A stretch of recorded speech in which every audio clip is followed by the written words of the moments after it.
It is time for Around the 412 with Smitty and Tyler.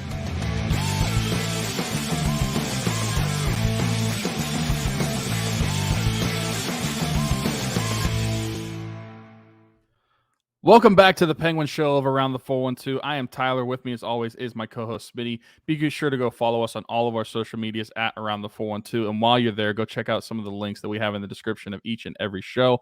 We got year 6 of Rocking Around the 412 kicked off, where over the past 5 years, we've been able to raise over $25,000 to be able to provide Christmas for some of the kids in our local 724 and 412 area codes. Smitty and I never had to worry about where Christmas was coming from growing up, so we wanted to be able to give back. We were able to do so. And also last year, we were able to partner up with the East Rochester Salvation Army and adopt kids off of their angel tree to provide Christmas for those children as well, along with the children we provide with the individual families that we get nominated from us. So if you or yourself need some help this Christmas time, or know somebody that could use the help, let us know. Slide us into our DMs on Twitter, and we'll be happy to hear you out.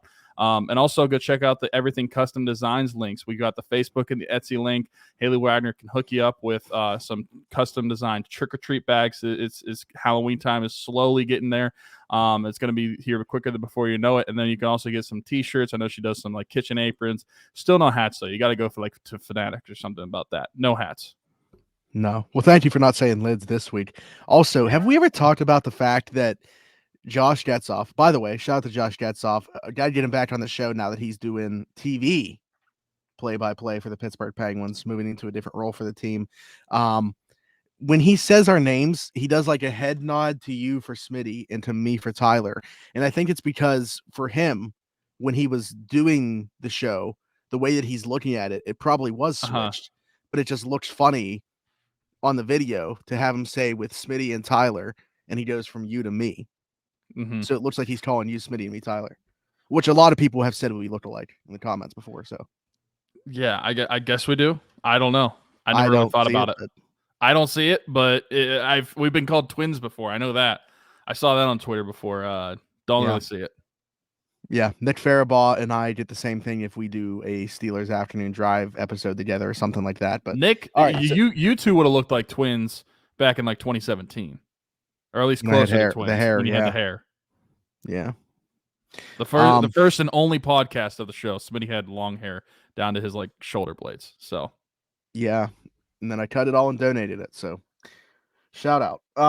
But okay, let's get into some Penguin stuff here. Like I said, I want to get Josh back on here now that he's moved into that role. That's awesome for him. And we saw Steve Mears will be staying on in a radio role for the Penguins. So that's cool as well. I'm curious to see how the dynamics of all this end up playing out. Who takes over as the color guy for the Penguins on TV side? It'll be interesting to see. So, but yeah, let's get into some stuff here. I want to ask you: are we just set in stone? Alex Nedeljkovic is going to be the backup goaltender for the Penguins. I mean, when they added him, they also bring in Magnus Helberg, 6'6", 220-pound Magnus Helberg. Obviously, Casey DeSmith no longer on the roster. He's not going to be part of this mix, but I don't know that it's just roster either. Yeah, he got traded today. Again, going to Vancouver to be the backup there for Thatcher Demko. Do we just view this as it's going to be Jari and Nedeljkovic, or like has he earned that? Do you think Nedeljkovic should just be put in Sharpie as the backup goaltender, or do you think this is going to be a competition? So I did initially just assume that was going to be the case until I actually looked into it. Whenever I knew we were going to talk about this. And if you were just going based off of his 2020, 2021 season, I feel like Nedeljkovic would easily be the backup. And if not, he might be the starter. Pushing for this, I would say if not pushing for the starter. But when you just really break it down, looking at last year between the two of them, especially when you look at not just what they did in the AHL, but the NHL, but the AHL levels themselves, it's not that far off between the two of them. I mean, as far as games played, stats, and everything. I mean, Nedeljkovic last year in Detroit, he only started in 15 games at the NHL level and posting an .895 save percentage. Meanwhile, Magnus Helberg started in 17 games with Detroit, funny enough, and had an .885 save percentage. So like a 0.01% difference in the save percentage. not very different in the games played. But when you go to the AHL, you had a .932 save percentage from Helberg, and you had a .912 save percentage. Granted, it was in a larger sample size because Nedeljkovic played in 26 games, and that was significantly more than Helberg. But I don't think that they're necessarily far off. And so when you look at the two goalies, I feel like it shouldn't just be an open spot. It should be whoever is going to give you the best chance to win, and so whoever is going to play well enough with training camp starting up, and you're going to have the preseason. Whoever shows more, I feel like should be the one chosen. And if that's Helberg, I think that's great. I don't think that it's just necessarily Nedeljkovic quite like I thought whenever we first signed him. I thought, wrap it up. That's it. We have our two goalies, and then we're good to go. But especially when you look at Nedeljkovic being worth $1.5 million on the cap, and Helberg, I mean, he would only cost $785,000. You could have a situation where I don't know necessarily that I would say that like they might look at Nedeljkovic as like a cap casualty in the preseason to where they can find a little bit more wiggle room in the cap, but I don't think it's necessarily something that could hurt either when you look at the two goalies. So if it's pretty close between the two, maybe that is something that Kyle Dubas would look at, saying like I could save an extra like close to $750,000 in what is already close to the cap, what we're working with right now. So I don't think that it is necessarily set in stone that Nedeljkovic is definitely going to be the starter. I do think it could be a healthy competition come this preseason. I would agree. I just don't think that the body of work justifies just saying like, yep, this isn't even going to be a competition.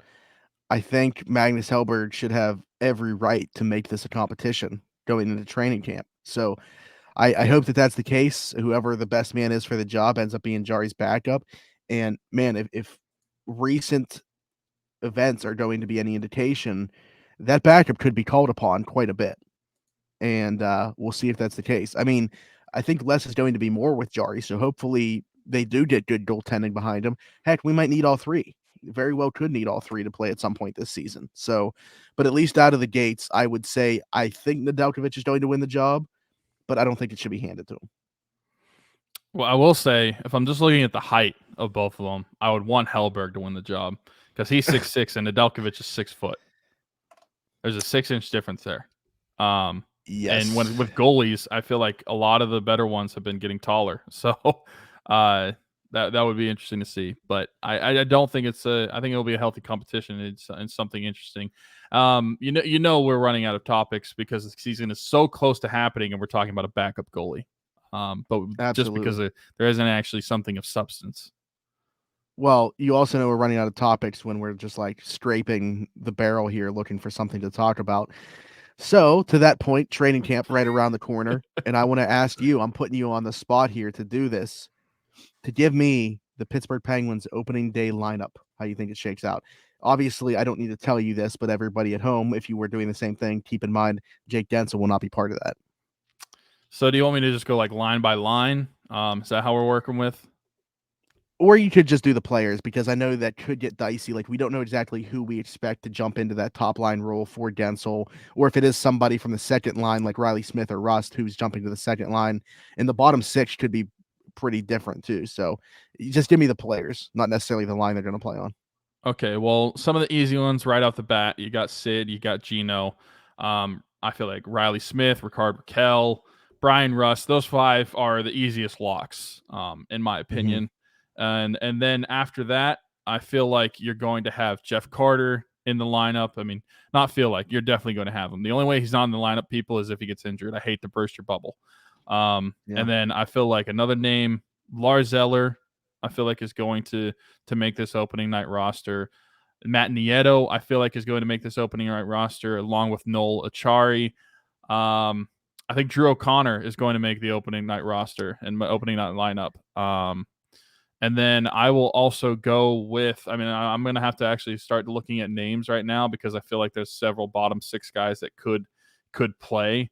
Because you have guys like Rem Pitlick, you have guys like Alex Nylander.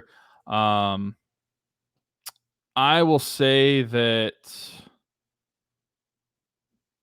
Alex Nylander does not play in the opening lineup. Okay. Unfortunately, I'll say that Rem Pitlick does, and then I think that puts me at 11. So one other person that I'll say is going to start is This is tough. This is actually really tough because I feel like we talked about it last week. There's so many guys who this last forward could be. But for some reason, I just feel like it's not going to be Alex Nylander. And I'll say Vinny Hinostroza for some weird reason. Yeah, I mean, that's very possible. I do have Nylander on here. So I have, and I did mine as lines, I guess. Like I have Crosby, Smith, Raquel. I have Malkin, Rust, and Carter. I have Eller, Nylander, and Nieto. And then I have Achari, Drew O'Connor, and Andreas Janssen. And I think that the reason I picked him as that last guy in, I think there's a reason that Dubas wanted him. Obviously, they spent some time in Toronto together. I think he values him maybe a little bit more than other people might. What's weird is at one point he showed like a 20-goal promise as a player, but I think it's the other side of the puck where he's strongest. So I think they're going to value his ability to play defense within that bottom six, and that's why I'm giving him the last spot. Did you say defenseman yet, or no? You just did forwards. I just did forwards. Okay, well, I'll go with my defenseman first, then, and then to see. I don't know that we're going to have any differences here. I mean, the top four, they are in Sharpie, unlike some of these other things with Letang and Graves and Carlson and Pettersson. And then I'm going with the guys that I feel like are going to get the first crack here. Now, how long is the lease going to be? That could be a different conversation. I don't think another move is on the way. So if that's the case, I'm going Pierre-Olivier Joseph and Chad Ruhwedel. That's what I would agree with too. I'd say the same thing. Yeah, I mean, like Friedman and Ty Smith, I guess the other two in consideration there. Yeah, I would say so. I don't think they're going to go with that opening night. I feel like POJ is someone that they've grown to be more comfortable with, especially going back to last season. I feel like they probably liked what he did last season to be able to start him this season. And Chad Ruhwedel has just been has been overall for the past several seasons Mr. Reliable in the lineup for Mike Sullivan. They play him on both sides, so if he needs to play somebody, it seems to be the guy that he turns to. So I think that you're right, and I think that the other ones are in Sharpie, like you said, like Chris Letang, Ryan Graves, Erik Karlsson, Marcus Pettersson. Those are going to be the other pairings. Let me ask you if this is a stupid take. I've been a bigger supporter of Chad Ruhwedel than I feel like most people are. If it was my call, I'd play Ty Smith over him because I feel like you have to find out what you have in Ty Smith. I think Chad Ruhwedel right now. Yeah, I think Chad Ruhwedel right now is the better player. I think he's the safer option for that bottom, but Ty Smith could be more, and I think you have to find out the answer to that. Yeah, I don't think that's a dumb take. But I do think it would be funny if you rolled out a defense where you did have Chris Letang, Erik Karlsson, and Ty Smith on, like, each pairing has one guy that you're cooking the defense and you're going straight offense pretty much. Chris Letang not as much, but especially with the other two, Erik Karlsson and Ty Smith, that's basically what you're getting. So I don't think it's a bad take. I think that would be interesting to see because you did trade away one of your starting defensemen for him with John Marino, so you eventually got to see what you have if you're able to recuperate some value from that. Another question I want to ask you is: do you think we can finally put to bed this whole Rust having to go back up on Sid's line whenever someone goes out, or can we just finally just stick Raquel there and call it a day, like, and not have to complain about Rust being on that line anymore? Well, I think the answer there is, from a fan base perspective, I would say yes, but Sid, who's ultimately going to be the one to make that decision, I feel like anytime that there's a little bit of a crack, a chink in the armor, old reliable, Brian Rust jumps back up in the lineup. So emphasis on old. So that's where I'm at with it. I think that, like, you and I can say, yes, Rickard Rakell is much better suited to play with Sidney Crosby, but the first time, that things, not just like one time, right? We're talking about like maybe a stretch of games where things just aren't going right.